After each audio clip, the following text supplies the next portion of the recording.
जय श्री कृष्णा। राधे राधे।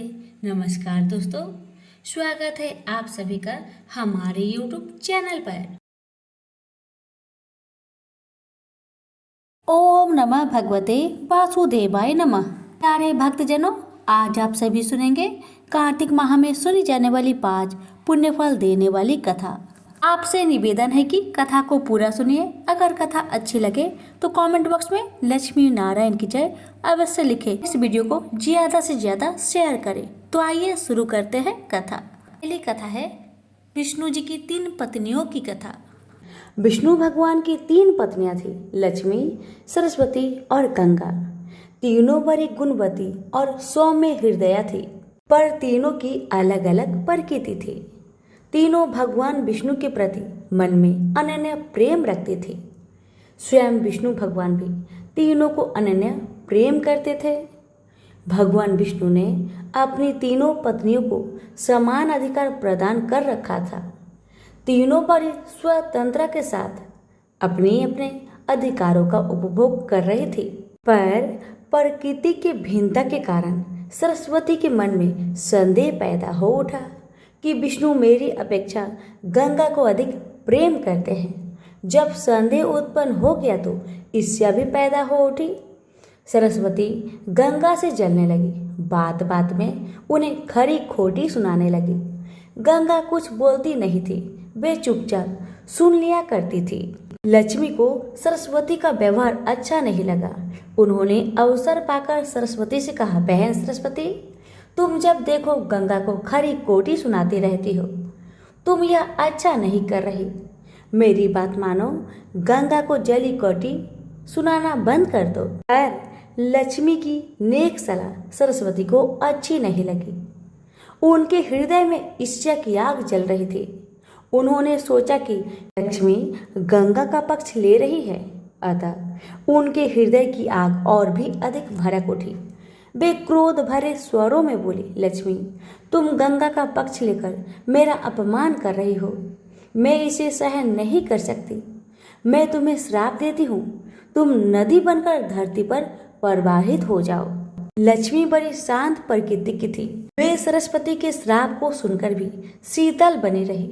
उन्होंने न तो श्राप का प्रतिवाद किया और न उनके प्रति मुख से कठोर शब्द भी निकले। ऐसा लगा जैसे उनके लिए कुछ हुआ ही ना हो।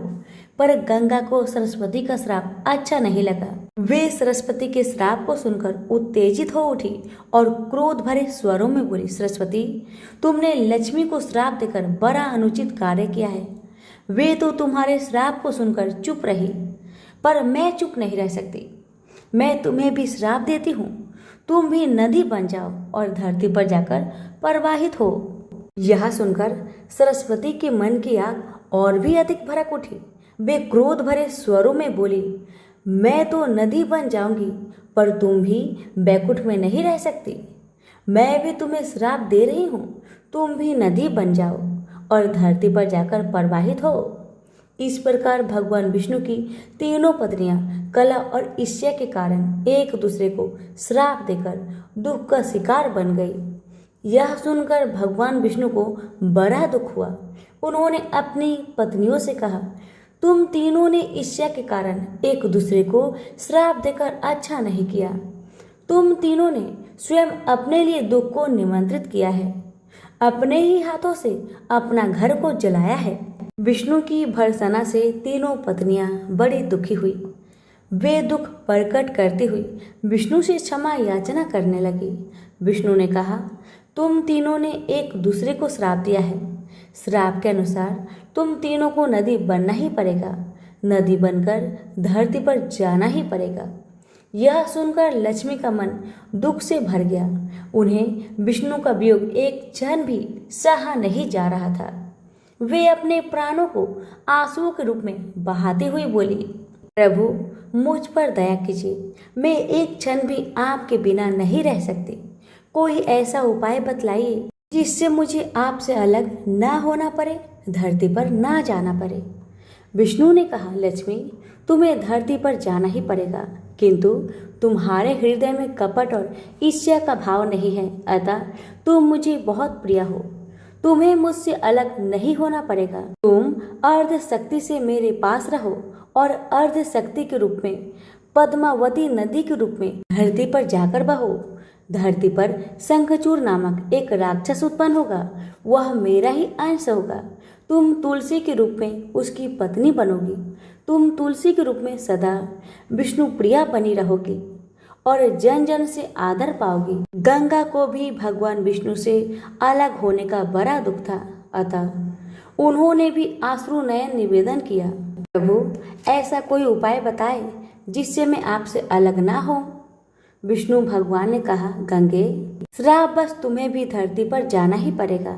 राजा भगीरथ अपने पूर्वजों के उद्धार के लिए तप कर रहे हैं। तुम्हें धरती पर गंगा के रूप में प्रवाहित होना पड़ेगा और भगीरथ के पूर्वजों का उद्धार करना होगा।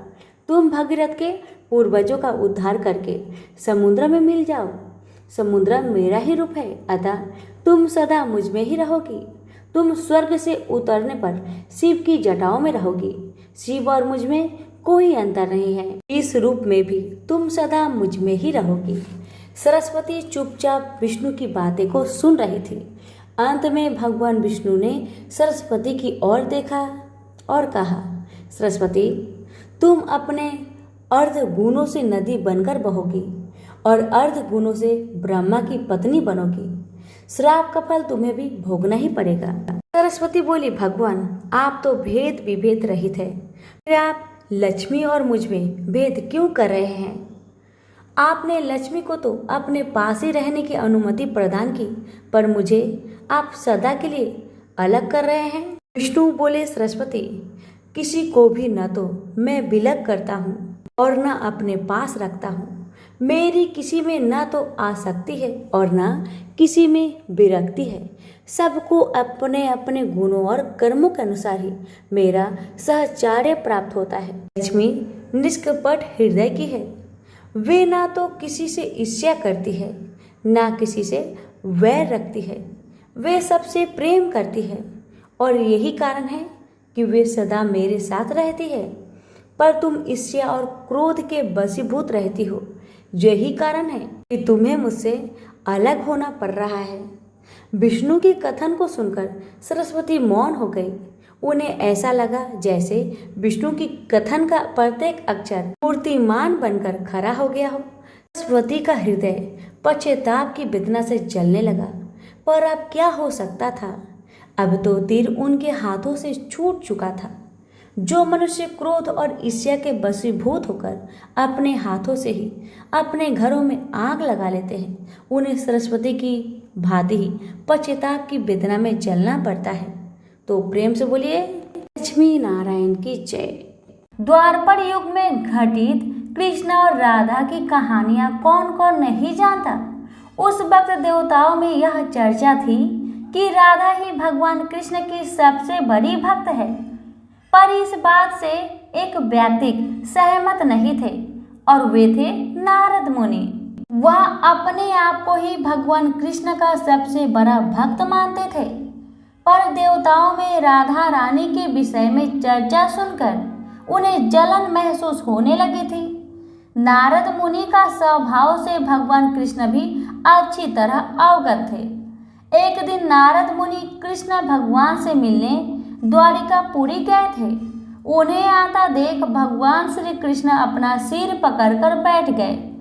मुनिवर ने उन्हें देखते ही पूछा, क्या हुआ प्रभु, आप यूं सिर पकड़कर क्यों बैठे हैं? उस पर द्वारिकाधीश ने उत्तर दिया, मुनिवर आज हमें सिर में बहुत पीड़ा हो रही है।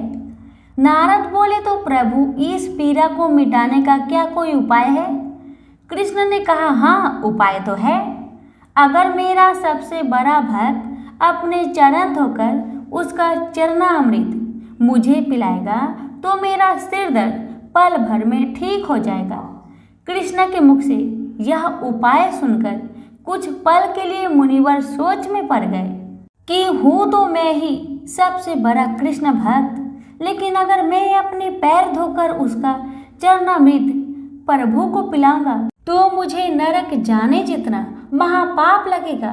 परंतु राधा को भी तो सब कृष्ण का बड़ा भक्त मानते हैं, इतना सोचने के बाद भगवान कृष्ण से आज्ञा लेकर नारद तुरंत राधा रानी के महल में जा पहुंचे और उन्हें प्रभु के सिर में हो रही पीड़ा एवं उसका उपाय के बारे में वृत्तांत सुनाया। वह सुनकर राधा रानी ने एक क्षण का भी विलंब न करते हुए अपने चरण धोकर उसका अमृत एक कटोरी में नारद मुनि के हाथ में लाकर दिया और कहा, मुनिवर, मैं नहीं जानती कि मैं भगवान कृष्ण की कितनी बड़ी भक्त हूँ, पर मैं अपने ईश्वर आराध्य को पीड़ा में नहीं देख सकती। राधा के मुख से वह सच्चे भक्ति भाव के शब्द सुनकर नारद मुनि की आंखें खुल गई और वह समझ गए कि राधा रानी ही कृष्ण की सबसे बड़ी भक्त है और प्रभु श्री कृष्ण ने यह लीला मुझे समझाने के लिए रची थी। तो प्रेम से बोलिए श्री कृष्ण भगवान की जय, राधा रानी की जय। अब आप सुनेंगे कर्मा बाई की खिचड़ी की कहानी। यह कहानी भगवान कृष्ण की प्रिय भक्त कर्मा बाई की है। कर्मा बाई बचपन से ही अपने पिता जीवन राम को कृष्ण भगवान की पूजा करते हुए देखती थी। वह कभी भी कृष्ण भगवान को भोग लगाए बिना भोजन ग्रहण नहीं करते थे। जब कर्मा बाई 13 साल की थी तब एक दिन जीवन राम को तीर्थ पुष्कर स्नान के लिए जाने की इच्छा हुई। साथ में उनकी पत्नी ने भी पुष्कर स्नान की इच्छा प्रकट की।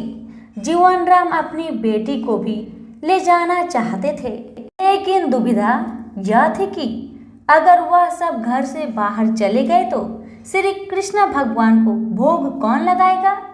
जब जीवन राम ने इस नित्य कर्म की जिम्मेदारी कर्मा बाई को सौंपी और कहा कि देखो बेटी कर्मा, सुबह भगवान कृष्ण को भोग लगाने के पश्चात ही तुम भोजन ग्रहण करना। कर्मा ने भी अपने पिता की हाँ में हाँ भर दी। अगले दिन सुबह कर्मा बाई ने उठकर सबसे पहले गुड़ और घी डाल के बाजरे का खिचड़ा बनाया और भगवान कृष्ण की मूर्ति के सामने रख दिया और बोली, भगवान, मैंने आपका भोग रख दिया है, आपको जब भूख लगे तब खा लेना, तब तक मैं घर के काम पूरे कर लेती हूँ। इतना कहकर कर्मा अपने घर के कामों में जुट गई। काम करते करते बीच बीच में आकर देखने पर जब कर्मा को ज्ञात हुआ कि भगवान ने अभी तक खिचड़ा नहीं खाया है, तब उसे संदेह हुआ कि शायद खिचड़ी में घी और गुड़ कम हो गई है, इसलिए भगवान कृष्ण भोजन ग्रहण नहीं कर रहे हैं। तभी कर्मा बाई ने खिचड़ी में थोड़ा सा गुड़ और घी मिलाया और मूर्ति के सामने बैठ गई। वह बोली, भगवान, मेरे पिताजी जब खिलाते हैं तब तो आप खा लेते हो, तो अब क्यों नहीं खा रहे हो? और अभी तो पिताजी बाहर गए हैं, उन्हें आने में बहुत दिन लगेंगे, तब तक आपको भोग लगाने की जिम्मेदारी मुझे दी गई है, इसलिए जब तक आप भोजन नहीं खाएंगे मैं भी कुछ नहीं खाऊंगी। इस तरह जीत पर अड़ी नन्ही कर्मा की प्यारी बातों से कृष्ण भगवान का सिंहासन डोल गया और फिर मूर्ति में से आवाज आई, बेटी कर्मा, तुमने पर्दा तो नहीं किया है, तो मैं भोजन ग्रहण कैसे करूं?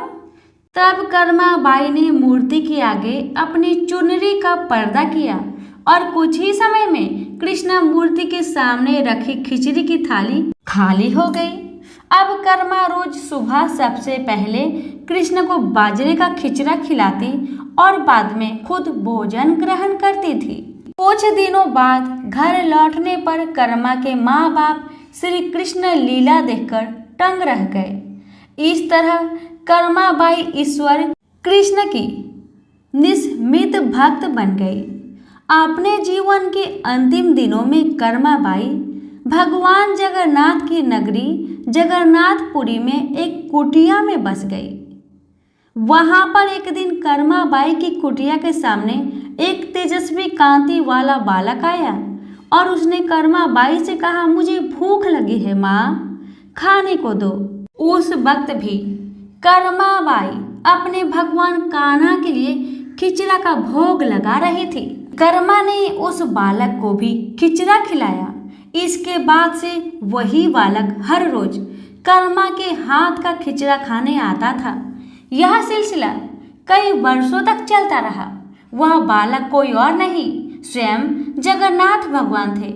क्योंकि जिस दिन कर्मा बाई का देहांत हो गया, उस दिन जगन्नाथ भगवान की मूर्ति की आंखों से आंसू बह रहे थे और उसी रात मंदिर के पुजारी के सपने में जगन्नाथ भगवान आए और अपने दुखी होने का कारण बताया कि उस परम प्रिय भक्त कर्माबाई गोलोक सिधर गई है। मैं रोज सुबह उसके हाथ की खिचड़ी खाता था। अब मुझे खिचड़ी कौन खिलाएगा? अगले दिन से मंदिर के पुजारियों ने निर्णय लिया, भगवान का रोज बाजरे का खिचड़ा का भोग लगेगा और उस भोग का नाम दिया गया कर्माबाई की खिचड़ी। तो प्रेम से बोलिए श्री कृष्ण भगवान की जय, जगन्नाथ भगवान की जय। कथा अच्छी लगे तो दूसरों को शेयर जरूर करें। भगवान आप सभी की मनोकामना को पूर्ण करे। धन्यवाद। संतोषी माता के व्रत को करने वाला कथा कहते व सुनते समय हाथ में गुड़ व भुने चने रखे। सुनने वाले संतोषी माता की जय, संतोषी माता की जय, इस प्रकार जय जयकार मुख से बोलते जाए। कथा समाप्त होने पर हाथ का गुड़ चना गौ माता को खिलाए। कलश में रखा हुआ गुड़ चना सबको प्रसाद रूप में बांटे। कथा से पहले कलश को जल से भरे, उसके ऊपर गुड़ चने से भरा कटोरा रखे। कथा समाप्त होने और आरती होने के बाद कलश के जल को घर में सब जगह पर छिड़के और बचा हुआ जल तुलसी की क्यारी में डाल दे। 1.25 रुपये का गुड़ चना लेकर माता का व्रत करे। गुड़ घर में हो तो ले ले, विचार न करे, क्योंकि माता भावना की भूखी है। कम ज्यादा का कोई विचार नहीं चाहिए। जितना भी आपसे बन पड़े अर्पण करे। श्रद्धा और प्रेम से प्रसन्न मन हो व्रत करना चाहिए। व्रत के उद्यापन में 2.5 सेर खाजा, मोमन दाल पूड़ी, खीर चने का साग नैवेद्य रखे। घी का दीपक जला संतोषी माता की जय जयकार बोले। नारियल फोड़े। इस दिन घर में कोई खटाई न खाए और ना किसी को खाने को दे। इस दिन 8 लड़कों को भोजन कराए। देवर जेठ के लड़के मिलते हो तो दूसरों को न बुलाना। कुटुंब में न मिले तो ब्राह्मण के रिश्तेदारों के या फिर पड़ोसियों के लड़के को बुलाए। उन्हें खटाई की कोई वस्तु ना दे तथा भोजन कराकर यथाशक्ति दक्षिणा दे। नगद पैसे ना दे, कोई वस्तु दक्षिणा में दे। व्रत करने वाला कथा सुन प्रसाद ले, एक समय भोजन करे। इस तरह से माता प्रसन्न होगी और दुख दरिद्रता दूर होकर मनोकामना पूरी होगी। अब सुनिए कथा। पहले बोलिए संतोषी मैया की जय हो। एक बुढ़िया थी, उसके 7 पुत्र थे। 6 कमाने वाले और एक निकम्मा था। बुढ़िया माँ 6 पुत्रों की रसोई बनाती, भोजन कराती और जो बचता वह 7वें को देती थी। परंतु वह बड़ा भोला था, मन में कुछ विचार न करता था। एक दिन अपनी पत्नी से बोला, देखो मेरी माता का मुझ पर कितना प्यार है। वह बोली, क्यों नहीं, सबका जूठा बचा हुआ तुमको जो खिलाती है। वह बोला, ऐसा भी कहीं हो सकता है। मुझे तुम्हारी बातों पर भरोसा नहीं। जब तक मैं अपनी आंखों से ना देख लूं, मैं मान नहीं सकता। पत्नी ने कहा, देख लोगे तब मानोगे। कुछ दिन बाद बड़ा त्योहार आया। घर में 7 प्रकार के भोजन और चूरमा के लड्डू बने। वह जांचने को सिर दर्द का बहाना बनाकर पतला कपड़ा सिर पर ओढ़कर रसोई में सो गया और कपड़े में से सब कुछ टुकुर टुकुर देख रहा था। 6 भाई भोजन करने आए। उसने देखा माँ ने उनके लिए सुंदर सुंदर आसन बिछाए, 7 प्रकार की रसोई परोसी। वह आग्रह करके उन्हें जिमाती है। वह देखता रहा। 6 भाई भोजन करके उठे, तब जूठी थालियों में से लड्डुओं के टुकड़ा उठाकर एक लड्डू बनाया। जूठन साफ कर माँ ने उसे पुकारा, उठ बेटा, 6 भाई भोजन कर गए, अब तू ही बाकी है, उठ ना। कब खाएगा? वह कहने लगा, माँ मुझे भोजन नहीं करना, मैं परदेश जा रहा हूँ। माता ने कहा, कल जाता हो तो आज चला जा। वह बोला, हाँ हाँ आज ही जा रहा हूँ। यह कहकर वह घर से निकल गया। चलते समय पत्नी की याद आई। वह गौशाला में कंडे थाप रही थी। वह जाकर बोला, हम जावे परदेश को, आवेंगे कुछ काल, तुम रहियो संतोष से, धर्म अपनो पाल।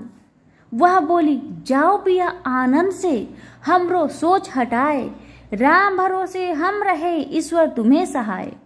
देवो निशानी अपनी, देख धरु मन धीर, सुधी हमारी ना बिसारियो, रखियो मन गंभीर।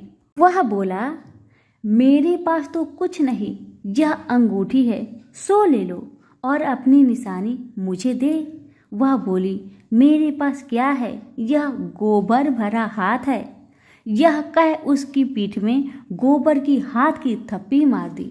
वह चला गया। चलते चलते दूर देश में पहुंचा। वहाँ एक साहूकार की दुकान थी। वहीं जाकर रहने लगा और कहने लगा, भाई मुझे नौकरी पर रख लो। साहूकार को जरूरत भी थी तो वह बोला, ठीक है रह जा। लड़के ने पूछा, तनख्वाह क्या दोगे? साहूकार ने कहा, काम देखकर दाम मिलेगा। साहूकार की नौकरी मिली। वह सवेरे 7 बजे से रात तक नौकरी करने लगा।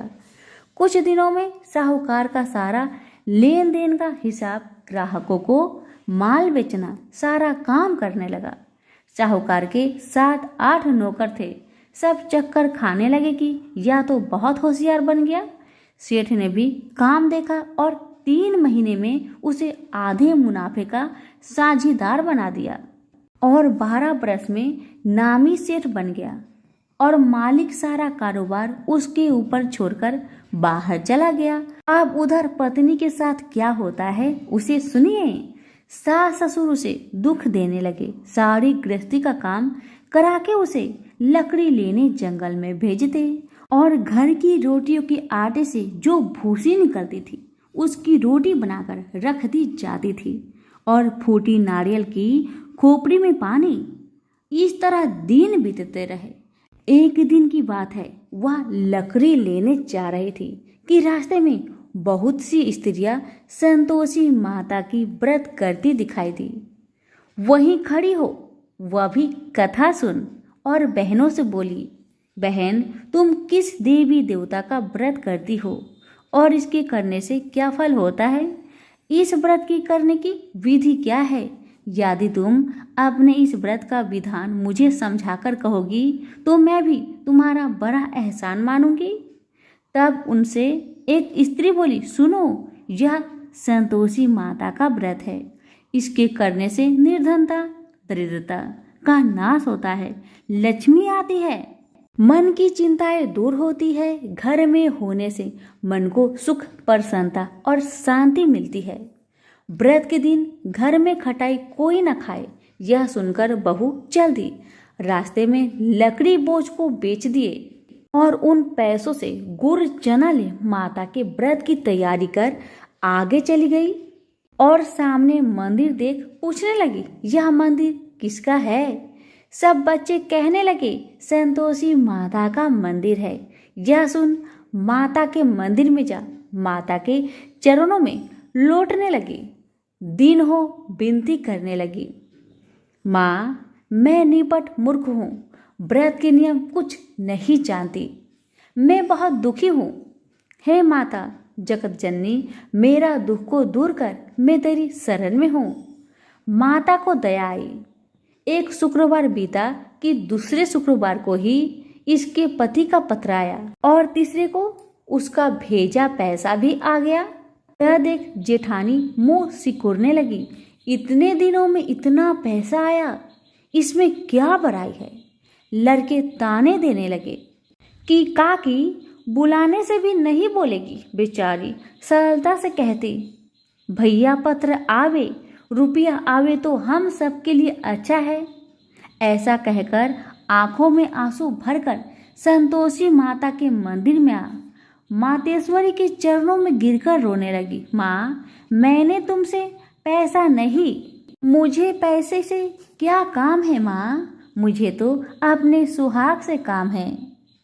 मैं तो अपनी स्वामी के दर्शन और सेवा मांगती हूँ। तब माता ने प्रसन्न होकर कहा, जा बेटी, तेरी स्वामी आएगा। यह सुन खुशी से बावली हो घर का काम काज करने लगी।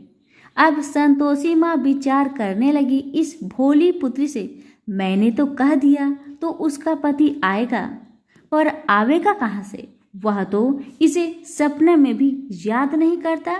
उसे याद दिलाने के लिए मुझे जाना पड़ेगा। इस तरह माता बुढ़िया के सपने में जा प्रकट हो कहने लगी, साहूकार के बेटे, सोता है या तू जागता है? वह बोला, माता सोता भी नहीं जागता भी नहीं, बीच में ही हूँ, कहो क्या आज्ञा है? माँ कहने लगी, तेरा घर बार कुछ है या नहीं? वह बोला, मेरा सब कुछ है माँ, बाप भाई बहन व पत्नी, क्या कमी है? माँ बोली, भोले पुत्र, तेरी स्त्री घोर कष्ट उठा रही है। तेरे माँ बाप उसे दुख दे रहे हैं, वह तेरे लिए तरस रही है, तू उसकी सुधि ले। वह बोला, माता यह तो मुझे मालूम है, परंतु जाओ कैसे? परदेश की बात है, लेन देन का कोई हिसाब नहीं, जाने का कोई रास्ता नजर नहीं आता माँ, कैसे चला जाऊँ? माँ कहने लगी, मेरी बात मान, सवेरे नहा धोकर माता का नाम ले, घी का दीपक जला, दंडवत कर दुकान पर बैठ जा। देखते देखते तेरा लेन देन चुक जाएगा, माल बिक जाएगा, साज होते होते धन का ढेर लग जाएगा। तब सवेरे बहुत जल्दी उठ उसने लोगों से अपने सपने की बात कही, तो वे सब उसकी बात अनसुनी कर दिल लगी उड़ाने लगे कि कहीं सपने भी सच होते हैं। एक बूढ़ा बोला, देख भाई, मेरी बात मान, इस तरह साच झूठ करने के बदले देवता ने जैसा कहा है वैसा ही करो, तेरा इसमें क्या जाता है? अब बूढ़े की बात मानकर नहा धोकर संतोषी माता को दंडवत कर घी का दीपक जलाकर दुकान पर बैठ गया। थोड़ी देर में क्या देखता है कि दिन वाले रुपए लाए, लेने वाले हिसाब लेने लगे, कोठे में भरे सपनों के खरीदार नगद दाम में सौदा करने लगे। शाम तक धन का ढेर लग गया। माता का यह चमत्कार देख खुश हो मन में माता का नाम ले घर जाने की वास्ते गहना कपड़ा खरीदने लगा और वहाँ के काम से निपटकर तुरंत रवाना हुआ। वहाँ पत्नी बेचारी जंगल में लकड़ी लेने जाती, लौटते वक्त माता जी की मंदिर में विश्राम करती है। वह तो उसका रोज रुकने का स्थान ठहरा। दूर से धूल उठती देखकर वह माता से पूछती है, हे माता, यह धूल कैसे उड़ रही है? माँ कहती है, हे पुत्री, तेरा पति आ रहा है, अब तू ऐसा कर, लकड़ियों के 3 बोझ बना ला, एक नदी के किनारे रख, दूसरा मेरे मंदिर पर और तीसरा अपने सिर पर रख। तेरे पति को लकड़ी का गट्ठा दिख मोह पैदा होगा, वह वहाँ रुकेंगे, नाश्ता पानी बना खा पीकर माँ से मिलने जाएगा। तब तू लकड़ी का बोझ उठाकर जाना और बीच में चौक के गट्ठा डालकर 3 आवाजें लगाना, लो सासू जी, लकड़ियों का गट्ठा लो, भूसे की रोटी दो, नारियल के खोपरे में पानी दो, आज मेहमान कौन आया है? माँ की बात सुन उसने कहा, बहुत अच्छा माता, कहकर प्रसन्न हो लकड़ियों के 3 गट्ठे ले आई, एक नदी के तट पर, एक माता के मंदिर पर रखा। इतने में ही मुसाफिर आ पहुंचा। सूखी लकड़ी देख उसके पति की इच्छा हुई कि यही निवास करे और भोजन बना खा पीकर गांव जाए। इस प्रकार भोजन बना विश्राम करके वह गांव को गया।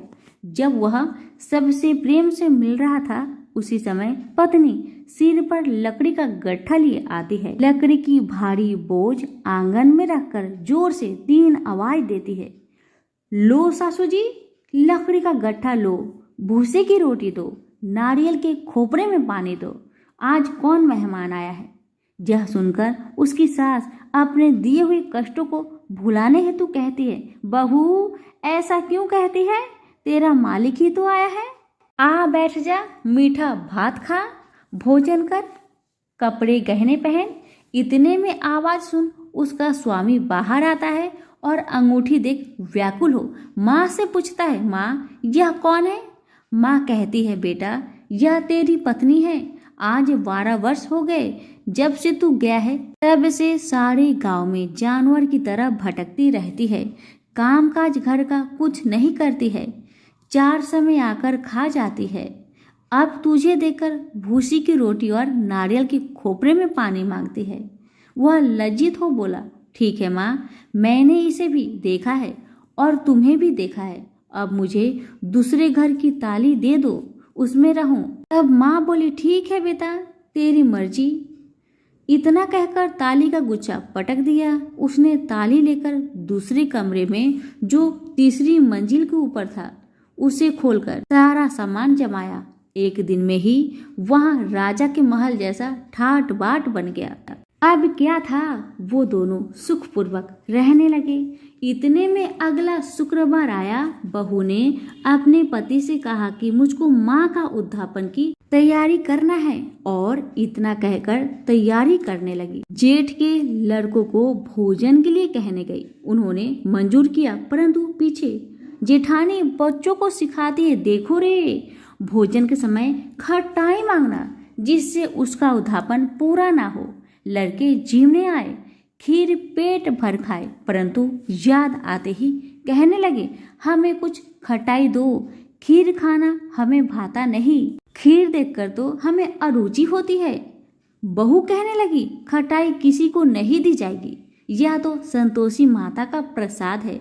लड़के उठ खड़े हुए और बोले, पैसे लाओ। भोली बहू कुछ जानती नहीं थी, सो उन्हें पैसे दे दिए। लड़के उसी समय उठ इमली लाकर खाने लगे। यह देखकर संतोषी माता बहू पर क्रोधित हुई। राजा के दूत उसके पति को पकड़ कर ले गए। जेठ जेठानी मन माने खोटे वचन कहने लगे। लूट लूट कर धन इकट्ठा कर लाया था, सो राजा के दूत उसको पकड़ कर ले गए। अब सब मालूम पड़ जाएगी जब जेल की मार खाएगा। बहू से वचन सहन नहीं हुए। वह रोती रोती माता के मंदिर में गई और बोली, हे माता, तुमने ये क्या किया? मुझे हंसाकर अब क्यों रुलाती हो माँ? तब माता बोली, पुत्री, तूने उद्यापन करके मेरा व्रत भंग किया, इतनी जल्दी सब बातें भुला दी। वह कहने लगी, माता, भूली तो नहीं हो, न कुछ अपराध किया है, मुझे तो लड़कों ने भूल में डाल दिया, मैंने भूल से उन्हें पैसे दे दिए, मुझे क्षमा करो माँ, मुझे क्षमा करो। माँ बोली, ऐसे कहीं भूल होती है? वह बोली, माँ, मुझे माफ कर दो माँ, मैं फिर से तुम्हारा उद्यापन करूंगी। माँ बोली, अब भूल जा पुत्री, तेरा मालिक तुझे रास्ते में ही आता मिलेगा। वह घर को चली। रास्ते में उसका पति आता मिला। उसने पूछा, तुम कहाँ गए थे? तब वह कहने लगा, इतना धन जो मैं कमाया हूँ उसका टैक्स राजा ने मांगा था, वह भरने गया था। वह प्रसन्न हो बोली, भला हुआ, अब घर चलो। कुछ दिन बाद फिर शुक्रवार आया। वह बोली, मुझे माता का उद्यापन करना है। पति ने कहा, करो फिर। जेठ के लड़कों से भोजन को कहने गई। जेठानी ने 1-2 बातें सुनाई और लड़कों को सिखा दिया कि तुम पहले ही खटाई मांगने लगना। लड़के कहने लगे, हमें खीर खाना नहीं भाता, जी बिगड़ता है, कुछ खटाई खाने को देना। वह बोली, खटाई खाने को नहीं मिलेगा, खाना हो तो खाओ, अन्यथा तुम जा सकते हो। वह बेचारी ब्राह्मण के लड़कों को लाकर भोजन कराने लगी। यथाशक्ति दक्षिणा की जगह 1-1 फल उन्हें दिया। इससे संतोषी माँ प्रसन्न हुई। माता की कृपा होते ही 9वें मास उसको चंद्रमा के समान सुंदर पुत्र उत्पन्न हुआ। पुत्र को लेकर प्रतिदिन माता जी के मंदिर जाने लगी। माँ ने सोचा कि वह रोज आती है, क्यों ना मैं इसके घर चलूं, इसका आसरा देखूं तो सही। यह विचार कर माता ने भयानक रूप बनाया। गुड़ और चने से सना मुख, ऊपर सूर्य के समान होठ, उस पर मक्खियां भिनभिना रही थी। दहलीज में पांव रखते ही उसकी सास चिल्लाई, देखो रे, कोई चुड़ैल चली आ रही है, लड़को इसे भगाओ नहीं तो किसी को खा जाएगी। लड़के डरने लगे और चिल्लाकर खिड़की बंद करने लगे। बहू रोशनदार से देख रही थी, प्रसन्नता से पागल होकर चिल्लाने लगी, आज मेरी माँ आई है, आज मेरी माँ मेरे घर को आई है, यह कहकर बच्चे को दूध पीने से हटाती है। इतने में सास का क्रोध फूट पड़ा, बोली, रांड, इसे देखकर कैसी उतावली हुई जो बच्चे को पटक दिया। इतने में माँ के प्रताप से जहाँ देखो वही लड़के ही लड़के नजर आने लगे। वह बोली, माँ जी, जिनका मैं व्रत करती हूँ यह तो वही संतोषी माता है। इतना कहा झट से सारे घर के किवाड़ खोल देती है। सबने माता के चरण पकड़ लिए और विनती कर कहने लगे, हे माता, हम मूर्ख हैं, हमें अज्ञानी हैं, पापी हैं, तुम्हारे व्रत की विधि हम नहीं जानते, तुम्हारे व्रत भंग कर हमने अपराध किया है माँ। हे माँ, आप हमारा अपराध क्षमा करो। उस प्रकार माता प्रसन्न हुई। माता ने बहू को जैसा फल दिया वैसा माता सबको दे। जो पढ़े उनका मनोरथ पूर्ण हो, जो सुने उनका भी मनोरथ पूर्ण हो। तो प्रेम से बोलिए, संतोषी माता की जय हो। एक बार भगवान विष्णु जी शेष नाग पर बैठे बैठे बोर हो गए और उन्होंने धरती पर घूमने का विचार किया। वैसे भी कई साल बीत गए थे। धरती पर आए और वह अपनी यात्रा की तैयारी में लग गए। स्वामी को तैयार होता देखकर लक्ष्मी माँ ने पूछा, आज सुबह सुबह कहाँ जाने की तैयारी हो रही है? विष्णु जी ने कहा, हे लक्ष्मी, मैं धरती लोक पर घूमने जा रहा हूँ। तो कुछ सोचकर माता ने कहा, हे देव, क्या मैं भी आपके साथ चल सकती हूँ? भगवान विष्णु ने 2 पल सोचा और फिर कहा, एक शर्त है, पर तुम मेरे साथ चल सकती हो। तुम धरती पर पहुंचकर उत्तर दिशा की ओर बिल्कुल मत देखना। इसके साथ ही माता लक्ष्मी ने हाँ कहकर भगवान के साथ चल पड़ी। सुबह सुबह माँ लक्ष्मी और भगवान विष्णु धरती पर पहुंच गए। अभी सूर्य देवता निकल रहे थे। रात बरसात होकर हटी थी। चारों ओर हरियाली ही हरियाली थी। उस समय चारों ओर बहुत शांति थी और धरती बहुत ही सुंदर दिख रही थी। और माँ लक्ष्मी मंत्र मुक्त होकर धरती को देख रही थी और भूल गई कि पति को क्या वचन देकर आई है। और चारों ओर देखती हुई कब उत्तर दिशा की ओर देखने लगी, पता ही नहीं चला। उत्तर दिशा में माँ लक्ष्मी को एक बहुत ही सुंदर बगीचा नजर आया और उस तरफ से भीनी भीनी खुशबू आ रही थी और बहुत ही सुंदर सुंदर फूल खिले थे।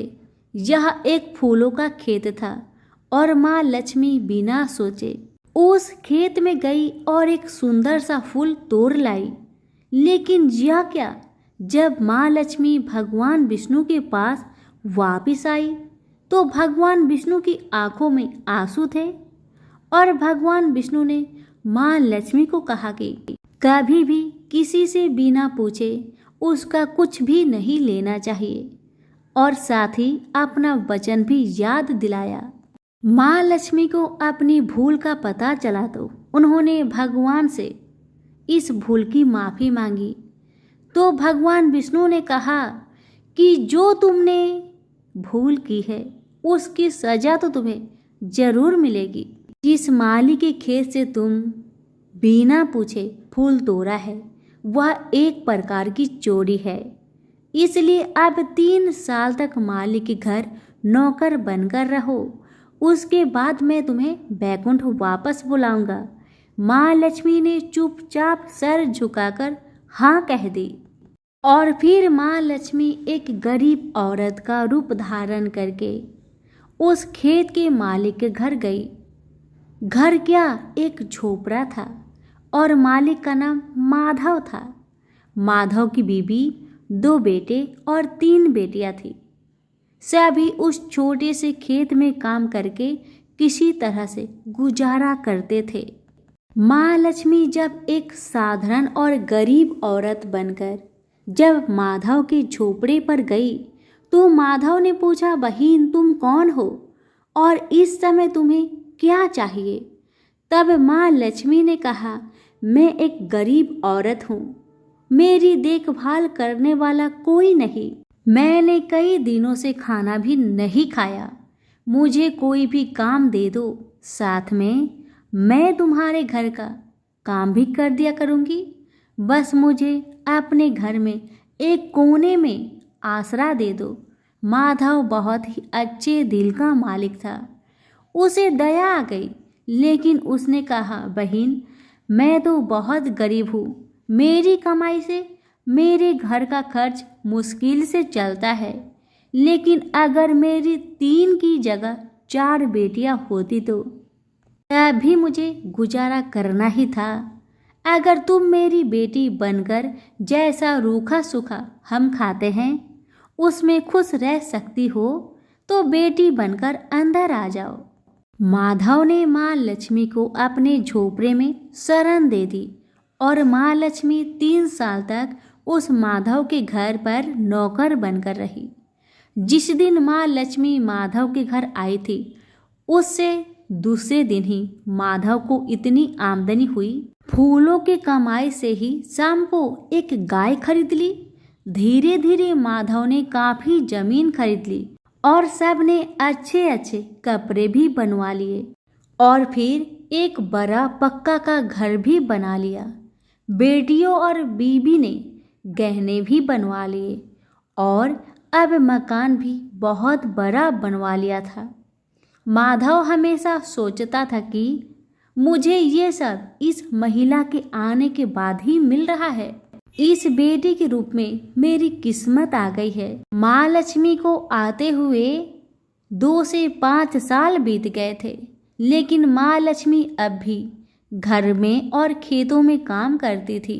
एक दिन माधव जब अपने खेतों से काम खत्म करके घर आया तो उसने अपने घर के सामने द्वार पर एक देवी स्वरूप गहनों से लदी एक औरत को देखा। ध्यान से देखकर पहचान गया, अरे यह तो मेरी मुंह बोली चौथी बेटी यानी वही औरत है। और पहचान गया कि यह तो माँ लक्ष्मी है। अब तक माधव का पूरा परिवार बाहर आ गया था और सब हैरान होकर माँ लक्ष्मी को देख रहे थे। माधव बोला, माँ हमें माफ कर, हमने तेरे से अनजाने में ही घर और खेत में काम करवाया है। माँ यह कैसा अपराध हो गया। हे माँ हम सबको माफ कर दे। अब माँ लक्ष्मी मुस्कुराई और बोली, माधव तुम बहुत ही अच्छे और दयालु व्यक्ति हो। तुमने मुझे अपनी बेटी की तरह रखा।